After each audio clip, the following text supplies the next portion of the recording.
Bismillahi, elhamdülillahi və salatu və selamu alə Rasulillah. Qardaş sual verir ki, nə dərəcədə doğrudur bir nəfərin dərsləri paylaşması, hansı ki, heç yerdə oxumayıb və yaxud burada oxuyub və biz də bilirik ki, onun əqidəsi o qədər salamat deyil və yaxud salamatdırsa. Ümumiyyətlə, bu məsələ biraz geniş məsələdir, bunun təfsilata ehtiyacı var. Təfsilat da odur ki, barakallahu fikum, yəni geniş, mücməl yox, yəni qısa olaraq yox və təfsilatlı bir şəkildə cavablandırmalıdır. Ümumiyyətlə, şərt deyil ki, kimsə haradasa oxusun. Nə barədə?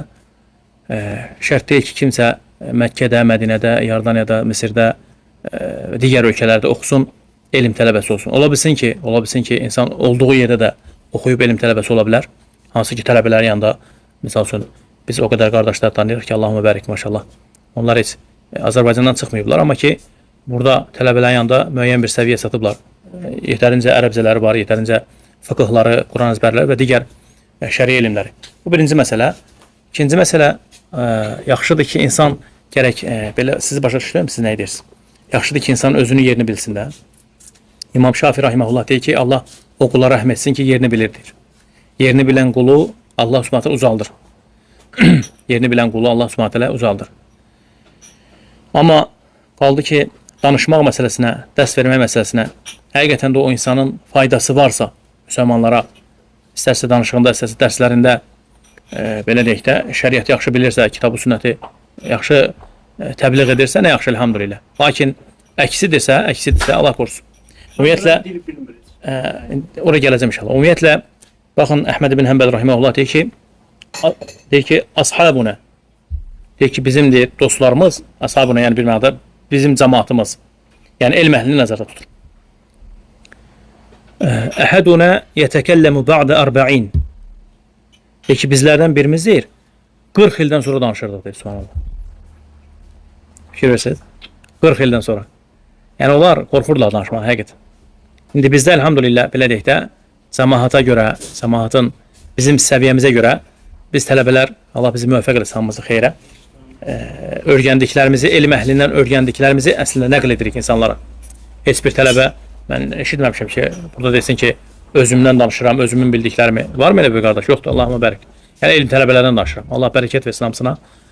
O tələbələr hamısı nədir? Kitabdan, sünnətdən və elm əhlinin dediklərini insanlara çatdırırlar. Yoxsa ki, bizim özümüzün danışmağımıza Allah alim illər lazım. Qaldı ki, insanın elmsiz danışması bu fəsad edir. Nəinki islah etməkdənsə. Elmsiz danışmaq, xüsusən də şəri məsələlərdən.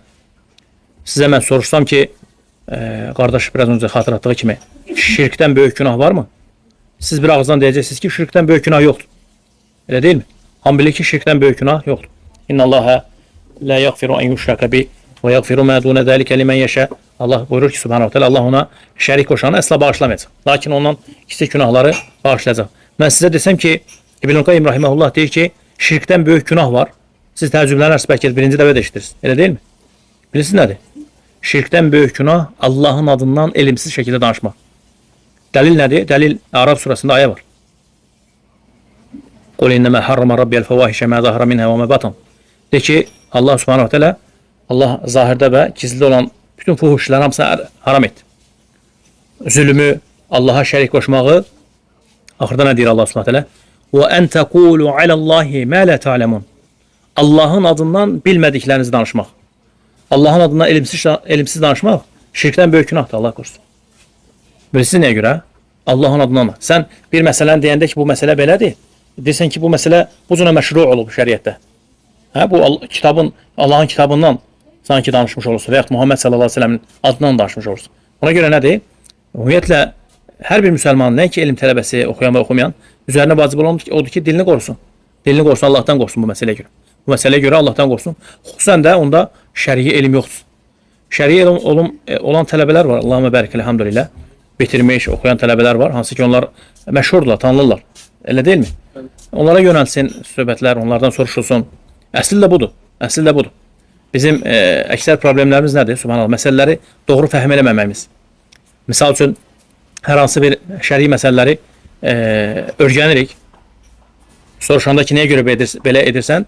deyirlər ki, Allah əmr edib ki, bu cür edirəm. Misal verəcəm. Allah Quran-ı Kərimdə